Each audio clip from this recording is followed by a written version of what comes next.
Hvis du nogensinde har forsøgt at bestige et bjerg, så har du måske helt forpustet og syg og svimmel af højdesyge kigget op og set noget helt uforståeligt.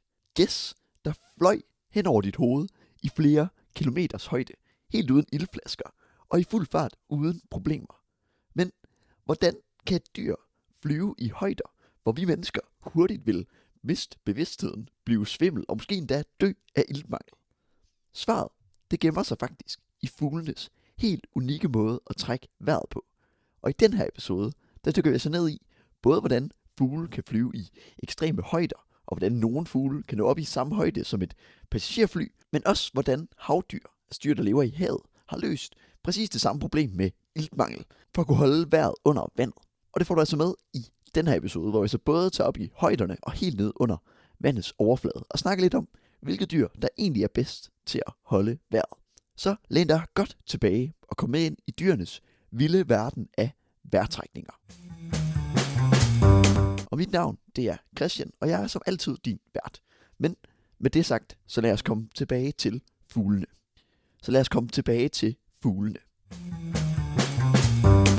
For selvom at de fleste fugle, altså primært flyver i en højde på mellem 100 til 600 meter, som stadig er ret højt, så er det altså trækfuglene, altså dem, der trækker fra land til land eller fra et kontinent til et andet kontinent, der altså ofte flyver højere, når de skal undgå forhindringer som bjergkæder eller udnytte nogle helt bestemte luftstrømme, der kan give dem et boost, når de skal flyve langt.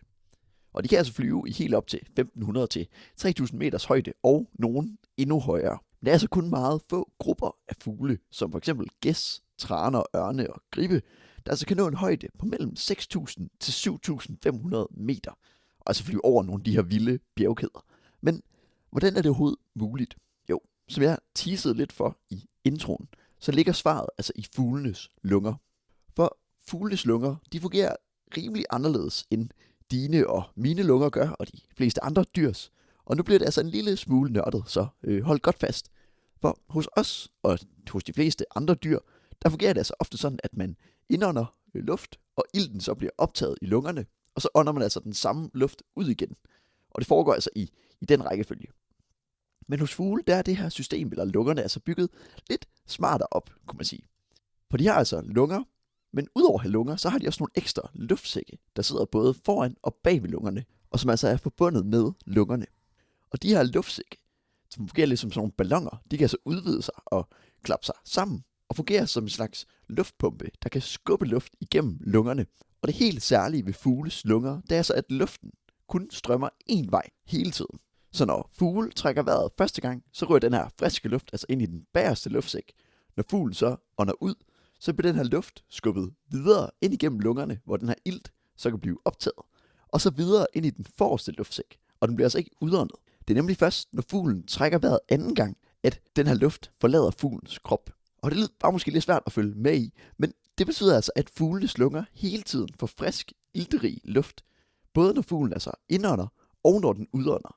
Modsat os mennesker, hvor vi altså kun får frisk luft ned i lungerne, når vi altså trækker vejret ind. Og det gør fugles vejrtrækning helt ekstremt effektiv. Og det er altså en fordel, når de flyver helt højt op i luften og over de her bjergkæder, hvor der så ikke er særlig meget ilt i luften, sammenlignet med nede ved landjorden. Men det er altså de her tilpasninger, der gør, at indiske gæs, de er i stand til at flyve eller trække hen over Himalaya, altså den bjergkæde, hvor verdens højeste bjerg, Mount Everest, det indgår, og som er på sit højeste over 8.800 meter højt, der kan de her gæs altså flyve henover.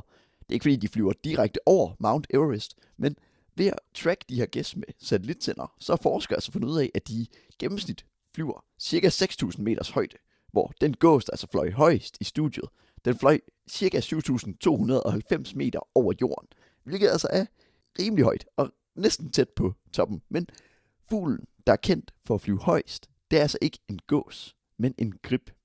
Fuglen, den overlevede dog ikke til at kunne modtage den her pris og æren, desværre.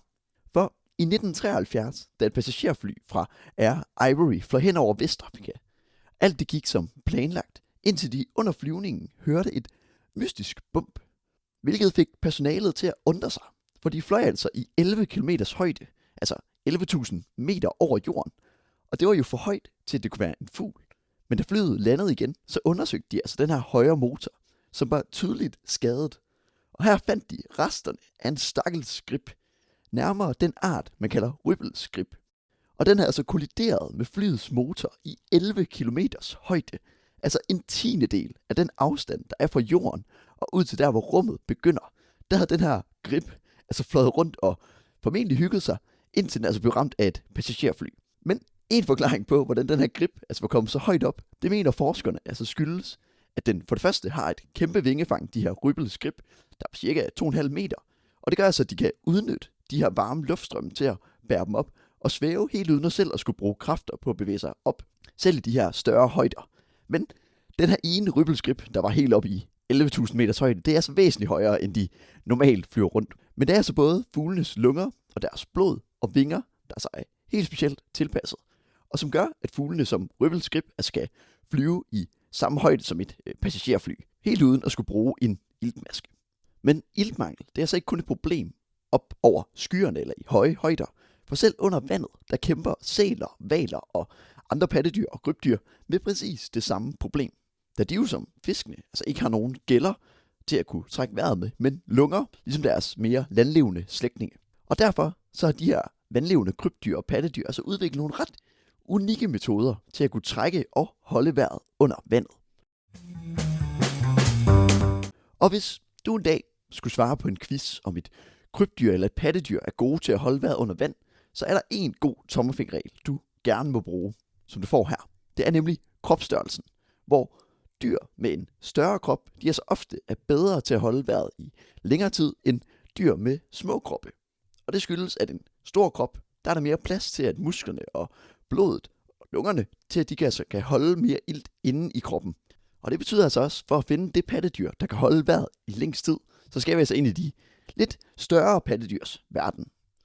Og blandt pattedyrene, der er det altså den småhovedet hval, der har rekorden. Da man i et studie, det er ligesom med gæstene, brugte nogle satellit-trackers til at kunne måle, hvor lang tid de her småhovedede hvaler, de dykker. Og her opdagede man, at der var en af hvalerne, der så dykkede i 222 minutter.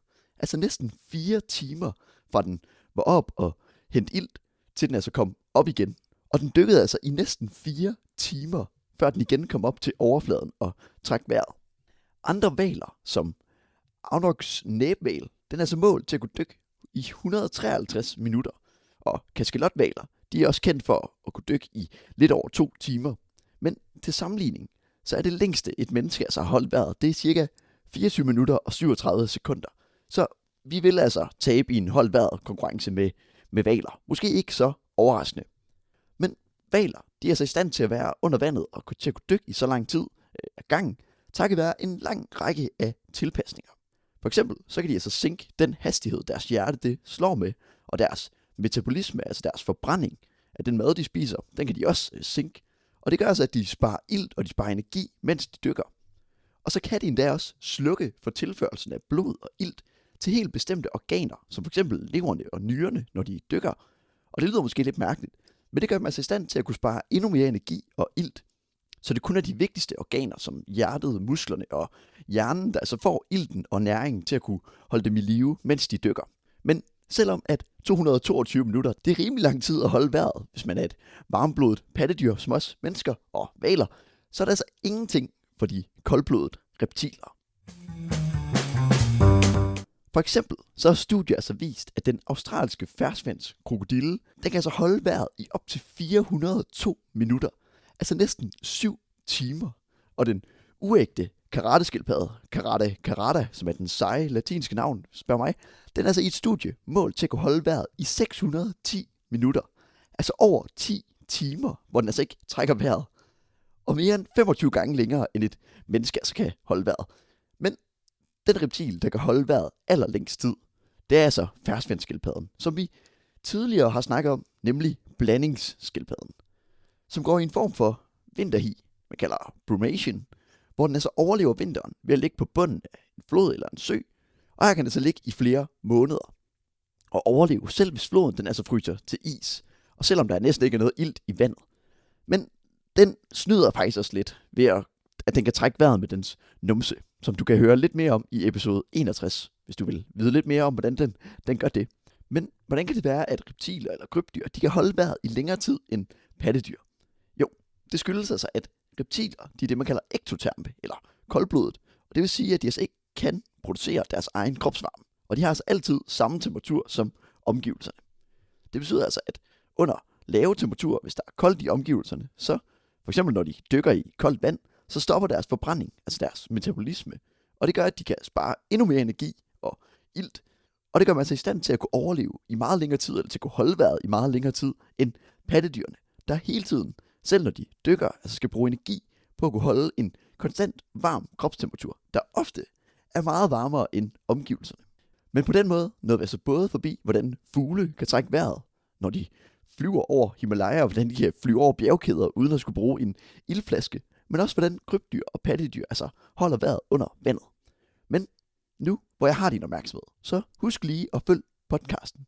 Specielt, fordi så går du ikke glip af, når podcasten vender tilbage med videoafsnit i den splinter nye sæson, der kommer her den 1. februar. Og nu sidder du sikkert og tænker, Christian, hvad skal den her nye sæson så egentlig handle om? Og svaret, det er ret eksotisk. For den nye sæson, den skal nemlig handle om det sted på jorden, hvor der nok findes allerflest forskellige arter, og hvor der nærmest år efter år stadigvæk bliver opdaget helt nye arter, som aldrig er blevet beskrevet før. Det er nemlig Amazonas regnskoven, hvor jeg altså igennem 9 afsnit vil tage dig med på en rejse forbi junglens mærkeligste, farligste og sejeste dyr, og snakke om, hvordan det egentlig kan være, at det lige er Amazonas og regnskoven, at der kan leve flere tusind forskellige arter, hvor der andre steder på jorden altså ikke kan leve lige så mange arter. Jeg vil også snakke om, hvad det egentlig betyder at være et toprovdyr, og møde nogle af alle Amazonas seje toprovdyr. Vi skal snakke om, hvordan junglens dyr, de snyder hinanden med camouflage og mimicry, og meget, meget mere. Alt sammen, det får du altså i den næste sæson, som du kan høre fra første episode allerede om en uge, hvis du altså lytter til afsnittet nu her, hvor det udkommer. Ellers, så er det altså den 1. februar, så du skal sætte kryds i kalenderen. Men med det sagt, så tusind tak for at have lyttet med til den her episode, og vi lyttes ved i næste uge.